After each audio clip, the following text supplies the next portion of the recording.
Oh, hello, and thank you for tuning in to the Social Workers Radio Talk Show for our special segment.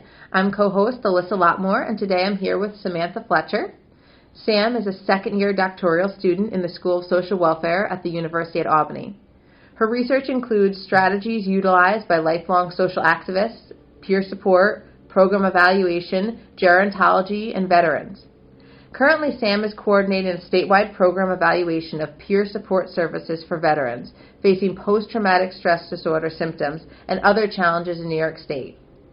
Today, however, Sam will be focusing on our Internships in Aging Brown Bag Lunch presentation titled Activists of the 1940's, 50's, and 60's. Where are they now? Sam will be giving an overview of her research on lifelong activists. Her full recorded presentation will soon be available for continuing education self-study credit. If interested, please see the School of Social Welfare's continuing education homepage located at www.albany.edu/SSW. Click on Continuing Education on the left-hand side, and you will be directed to her presentation. Welcome, Sam. Hi, Alyssa. Hi. So you had a great presentation, and today we're going to highlight a few of the aspects from it. Your area of research is something that's not typically common. You focus on lessons learned from lifelong social activists.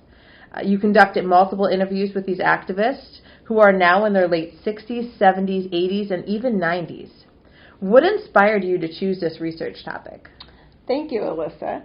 So, yes, they were older activists. Actually, I like to point out that the mean age of all the activists was 84. So I actually had several in their 90s and late 80s, and only one in her later 60s. She was the baby of the research project. So what inspired me? Well, it's interesting because I knew of this group of activists, these older people who had been doing activism for most of their lives, and I really wanted to know why. And when I started to put together the design for the research project, I looked at generations, and I wanted to take participants from two generations, one being participants who were born between 1900 and 1924, and that's called the GI generation, meaning the government issued because of World War I. And participants from the silent generation, which is being born between 1925 and 1945. And I thought it was very interesting that most of my participants were born during the silent generation, and yet they were social activists and still are social activists. And just knowing what I knew about those generations, especially children growing up in the 20s, 30s, 40s, 50s, you didn't go against what society said, and you didn't stand up for things. And so I wanted to know what made these people different. Like, what made them want to make social change and see a problem in social change. And also, being in the School of Social Welfare, and one of our core values is the value of social justice, and that we're actually called to make social change with and on behalf of vulnerable and oppressed populations. So, of course, there's a tie there. And in my mind, that these are people we should be talking to see all sorts of things with them. What they did, how they did it, what was effective, what wasn't effective. We should be learning from them as social workers.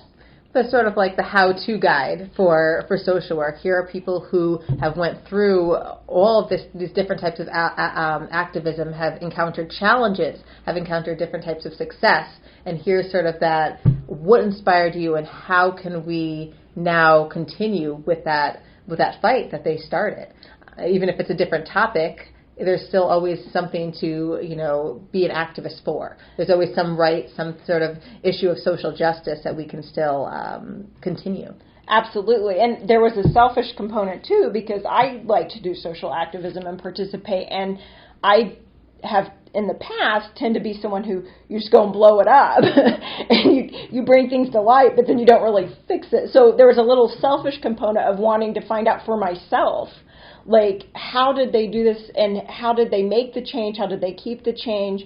How did they keep those relationships? So, I wanted to know for me how to do this better. Now, you focus on defining and overcoming barriers to activism, and I know that is a really vast topic. I would like you to first briefly speak about the themes and categories regarding the barriers of social activism. What are they, and can you give examples of each? Yes. Okay, so when I analyzed the data for the barriers, there were a couple of themes. The first theme was what I call personal obstacles, and something was coded as personal obstacles if the barrier was internal or something that activists could control. So it was something within them. So underneath personal obstacles, I'm going to try not to get too technical. That's the theme, but there were certain categories within those, some more specific obstacles. There were two categories, kind of overseeing categories: fear and lack of exposure.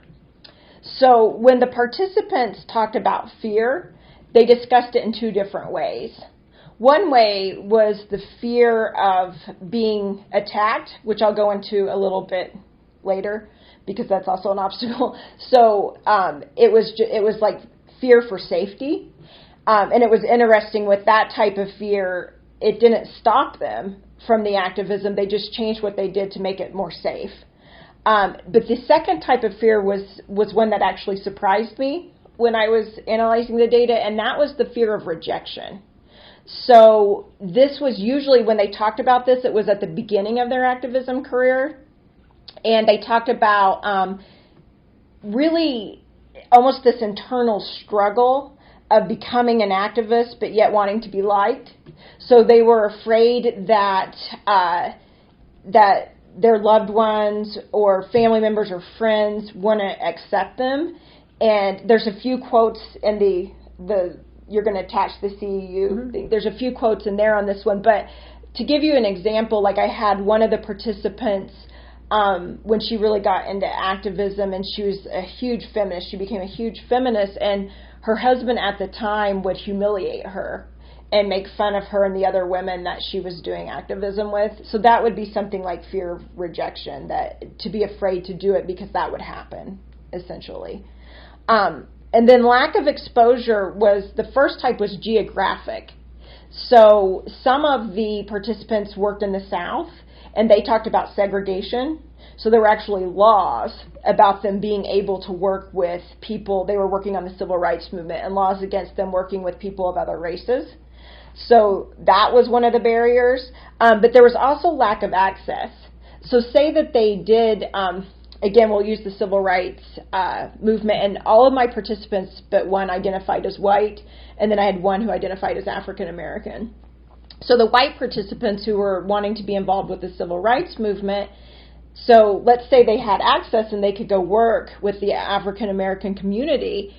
Well, because of the history of the United States, it was very difficult because, of course, they're not going to trust them. So you have a white person who comes and says, oh, I really want to work with you and help you. They're going to say, yeah, right. So a lot of them had to find ways to integrate into the communities. And so that was a barrier. And then the second theme of barriers was what I refer to as external obstacle. And these obstacles were, it was classified as an external obstacle if the event or barrier was out of the activist's control. And the intent was to stop social change. So that was always the intent of an external obstacle. There were two categories, and this one under external obstacles. The first was what I call threats. So this goes back to under personal obstacles, fear. This is what they were talking about, because they were verbally threatened. So people would, tell them, they would call them names. Things like that, but then they would also threaten to physically harm them. So several of them were threatened with physical harm. Most of them have been spit on. Most of them have been tear gassed at demonstrations. But then there was also violence. So some of them were, like one woman in the attached file, there's a quote from that. She was trying to integrate a roller skating rink, and she was tripped. They would trip her because she would bring a black gentleman with her to skate. And I had a husband and wife who were both activists, and they were actually taken hostage for an hour and held at gunpoint. And like thrown to the ground. So there were several that had physical attacks, and then some of them even had people they worked with who had been killed or beaten. So that is very real. The threats were very real. And the second category of external obstacles was resistance. And resistance it kind of manifested in three ways. There was relational resistance, which I talked about a little bit with the fear of rejection. Mm-hmm. So this was where, by this point, they had already kind of taken on this activist identity, and they were going to be an activist, and they kind of lived as an activist. But sometimes their families weren't supportive of that, like one of the participants' husbands that I was talking about. But also sometimes, like, their parents didn't believe the way they believed and thought opposite. So that caused some struggle with them. And friends, they talked about coworkers a lot, that coworkers would make fun of them and try to humiliate them. And then the second type of resistance was public resistance. So public resistance was basically the same as relational, only they didn't know the person. It was from the public. And I do have an example of this one. So one of the women was working with the YWCA, her and several other activists. I think there was a group of like 3 or 4, and they were working with women and teaching them how to shop and teaching them how to cook, and that was what they were doing in theory, but they were also teaching them how to think for themselves and that they didn't necessarily have to stay in abusive relationships and different things. And this was, I want to say, probably in the 1960s. And she said that the husbands wrote a letter to the YWCA and requested that they stop working with their wives. Wow. And got them taken away from the program and everything. So I thought that was a good example of the public resistance. And then the last type of resistance was organizational resistance, which happened in anything you think of, even like through state level with police. Like anytime they demonstrate, the police I had some of them would talk about that they would change the routes. They would have routes set out that they were going to march, and they would change them at the last minute or block them, or they would tear gas them, different things like that. Or the company they worked for would put in policies to make sure that they couldn't promote their activism, different things. And one of the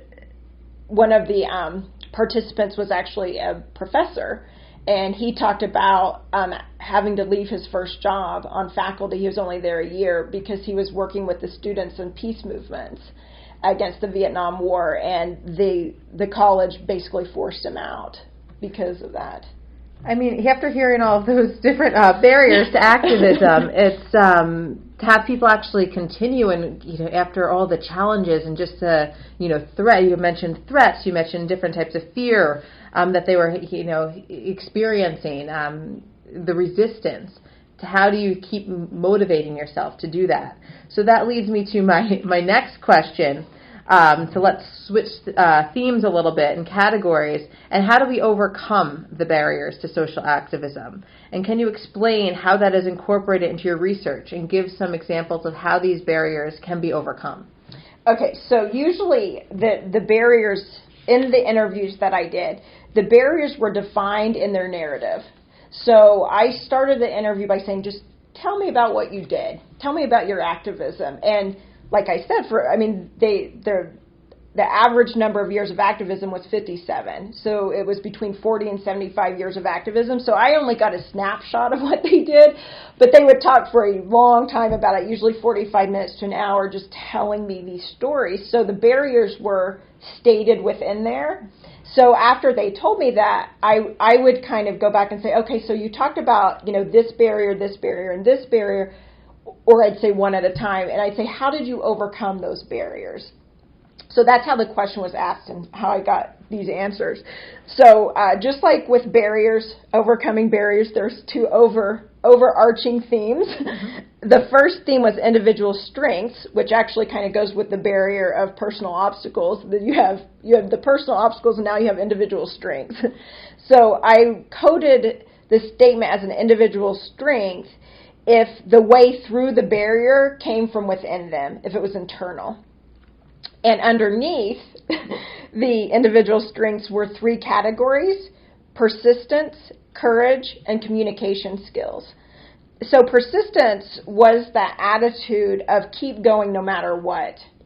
And there were a couple people who, whenever they would tell me about a barrier, they just stopped.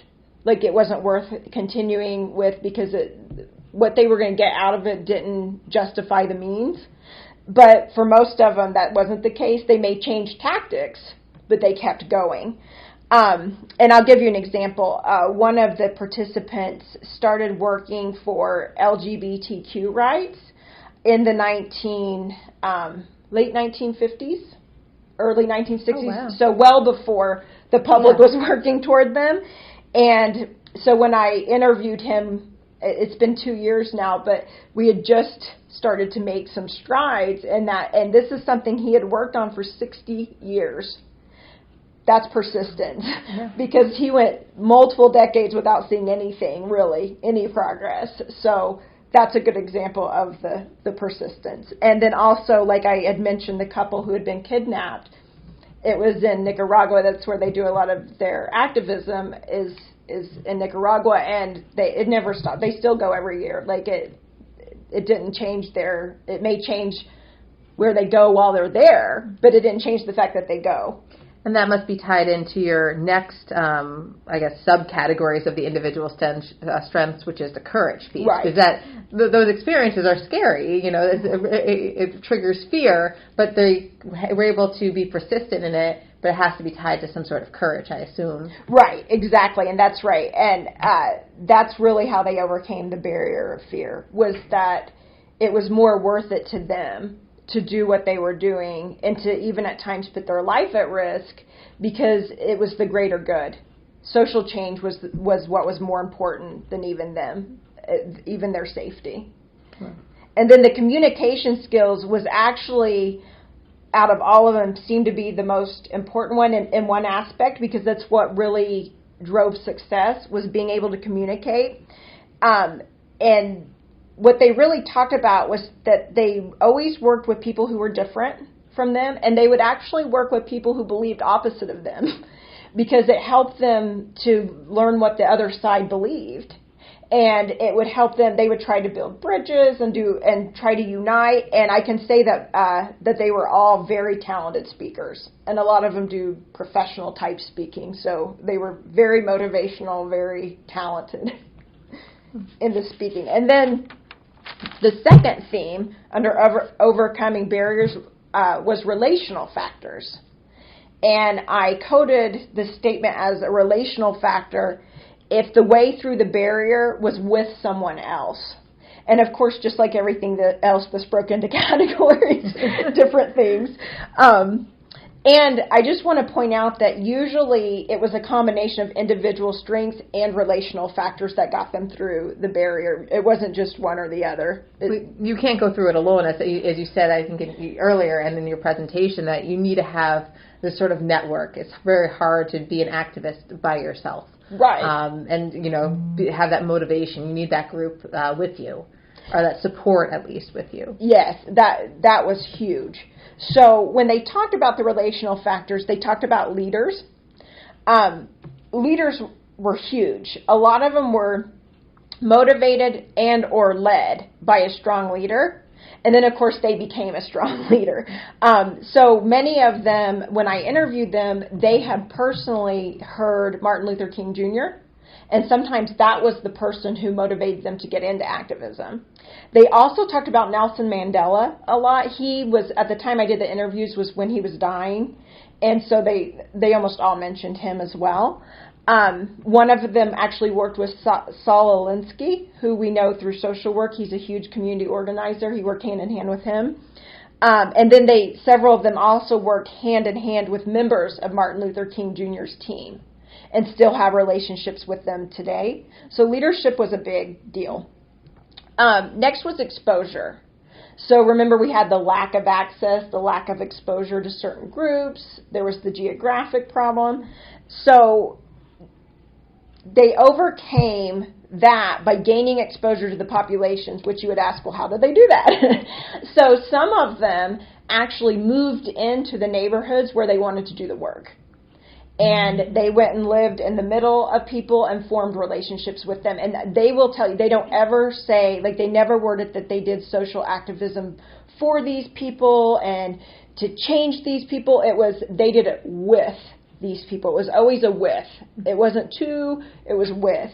So some of them would live in the neighborhood and really just integrate every part of their life with the people they were working with. Not everyone did that. Sometimes they would have events to where they could bring different groups of people together. But one of the biggest things is it took time. It took time to build trust because of the history. Again, going back to the history of the United States, especially groups that have been historically oppressed, people in different racial groups, people in the LGBTQ community who have faced oppression for years and years and years, it's going to be hard for them to trust an outsider. So you have to take the time and prove yourself to them. That's on you, not them. And then, the last one was the most important one, was allies. This one was coded more than any other code in the barriers and overcoming barriers. They all talked about allies. That was between other members of the group, like I just said, like the group that they were working with, so forming alliances with them, forming alliances with other activists. A lot of them had mentors that they worked with who kind of taught them the ropes, so to speak. And then the one that surprised me the most was they formed alliances with people in power, which I thought was really interesting, and I didn't expect that. But it's actually very smart. So they had relationships with politicians, with CEOs, people who had money, all like-minded people, and they helped to not only fund the cause, but also to get policy changes. I mean, this just, it seems, you lay it out in a way that just makes so much sense. And I know so many times I'm speaking with individuals who see issues today, and they want to change it, but they have no idea where to start. And this really is like a guide. It is a guide to hearing other people's stories and how they did it, and how they continue to still be activists, because they are lifelong activists who are still active in the, even as they're aging, who are still active in social change and social justice. It really, there's so much that goes into what made them keep going, what made them still be persistent and, build that courage. There's a lot there. And one thing that I really liked during your presentation, you quoted an individual you met. Her name was Mauve. She was a 73-year-old woman with 57 years of activism experience. When you spoke with Mauve, she was discussing her role of persistence in activism and the importance of reconciling that not everyone will like you. And that's an important part. Not everyone will like you as an activist because you're, making waves. She also described the importance of not viewing a lack of success as failure. And I want to quote something that you had used in your presentation. She had said, "By continuing, by not giving up, and by articulating, life is not a popularity contest. And if you're looking to make yourself popular and liked on all fronts, you're probably not going to be an activist. I think our job as activists are to make cracks in the system. And then I always say, you crawl into the cracks. And if there are cracks in the foundation, what happens?" That was her quote, and I think that's something that stuck with me after I left your presentation. And you had so many quotes from individuals you interviewed. Can you tell me one or two that stood out to you and why? Because that one really resonated with me. It was like, we're just about making cracks. Sometimes when there's activists, you don't always see the results. You don't always see the successes right away, but you're making those cracks that are weakening the structure. So what's something that stood out to you after interviewing so many individuals with so many stories? What are some things that stood out to you and why? Okay, so first of all, I want to make sure everyone knows Mauve is a pseudonym because as a researcher, we don't use their real names. So any names are not their real names. And when you ask me this, it's like asking me to choose my favorite child because I love them all and they all taught me something. And I also want to point out that I actually conducted a focus group with 9 of the participants, and I did individual interviews with 8 of them. And the ones who I did individual interviews with were much longer, and they were able to give me a lot more richer detail and different things. But I don't want to take away from the focus group because they did a lot too. So the 2 quotes I have were from individual interviews.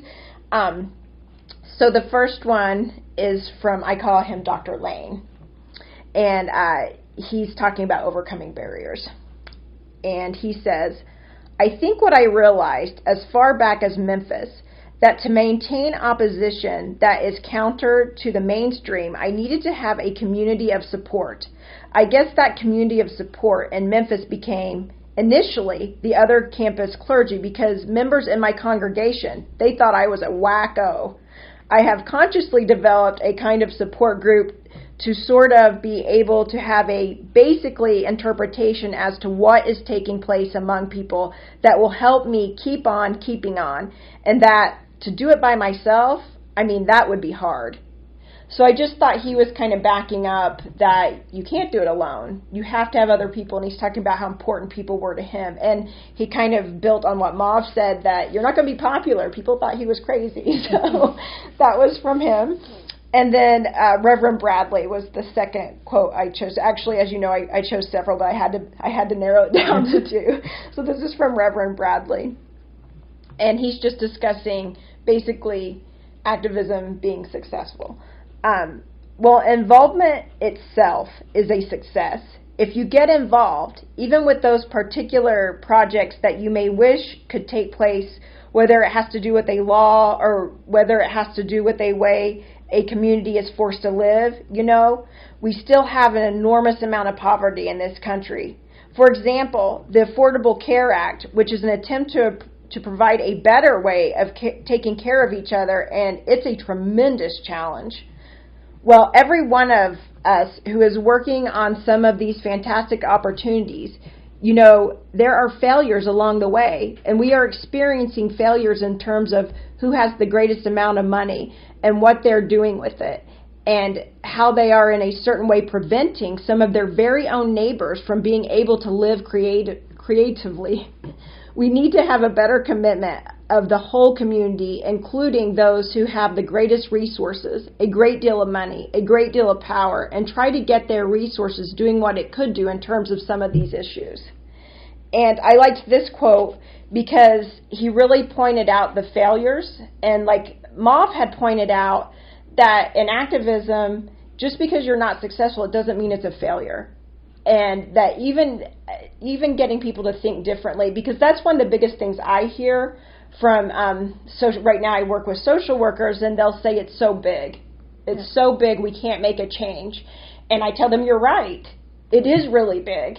And it's going to take a long time to make change. However, what can you do? What's your contribution to making the change? I mean, I think those 2 are excellent sort of ways to, encompass what you were talking about. They really highlighted a lot of the issues that you talked about the past, this segment and in your presentation. And I'd like to, that leads us into our final question. And you interviewed individuals who began their activism years ago. However, so much they described is still relevant today. There wasn't all these successes where the issues just disappeared. Personally, I feel that the role of activism is somewhat lost when we think of social work, which is a shame because I feel that activism is the foundation of social work.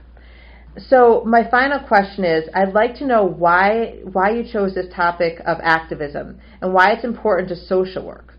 What impact do you feel that your research will have on the social work profession? Okay, so I think that the seasoned activists, the lifelong activists, these are the people we should be talking to, because we have the same goal. Their goal is to make social change. And as social workers, with one of our core values, that's our goal too, is to work towards social change. So we should really be looking at the people who went before us and learning from them, and even walking hand in hand with them, because we do have the same goal. I mean, in theory, all social workers should be becoming lifelong social activists, at least professionally. But what I learned from the activists that I interviewed, and that's the identity I was talking about before, is that eventually it just becomes who you are. And that's why now some of the activists that I interviewed are there's several of them who are well into their 90s, 95, 94 years old, and they're still doing activism, even if it's at their retirement community. That's where they do it, because it's just who they are as people, that they cannot stand to see injustice in the world. So for me, I think as social workers, that's what we should strive for, is to be like the people I interviewed. And I want to thank them profusely. I cannot say enough good about the participants that I worked with. They are really amazing people. I mean, your whole presentation, like I said, which will be available soon for continuing education credit, self-study credit, it was just a way to help me see this side of social work and a side of activism that I didn't really. You hear about activists, but you don't know the behind the scenes, all that's going on with individuals and with groups, and how they overcome those barriers. We hear about the barriers, we know about the barriers, but then what makes them continue? What makes them still want to be activists after all those challenges? So I think your whole presentation and your research is highlighting that and sort of inspiring individuals who are interested in creating change. It inspires them to know what they need to do and that it can be done and that there are challenges, but challenges doesn't mean that it's wrong to, go that route. You can still go that route. As you said, change tactics, find different ways, create allies, all those things that you listed to overcome barriers. Now we know what it is, what we can do to continue. Well, and for me personally, I think challenges are some of the best things we can go through in life. And in fact, even with my own children, I always want them on a losing team. And I know that sounds very funny. And a lot of people will say, what are you talking about? Because if you can learn to lose, and you can do that with grace and dignity, then winning's easy. We all can win. So I think even that translates into activism. Of course you're going to have barriers and challenges. You're trying to change something. People don't like change. So you're going to have those struggles. So I think that the way this research helps is it helps to identify what some of those struggles may be, so that you don't have to have so much anxiety about what you're going to come across. And then the different strategies and to overcome them. And I'm sure there's strategies that aren't listed here. There might be other types of strategies that work as well. Well, we'll just interview you as you continue to be an activist in our community. We'll just, in 20 years, we'll have some student, or 30 years, somebody interview you for their research, and you can add to this growing, framework of activism. And it's really wonderful research. Our time's over for today, but I just want to thank you again. Again, we have Sam Fletcher here. She is a second-year doctoral student, and she focused today on her Internships in Aging Brown Bag Lunch presentation, which was titled Activists in the 40's, 50's, and 60's, Where Are They Now?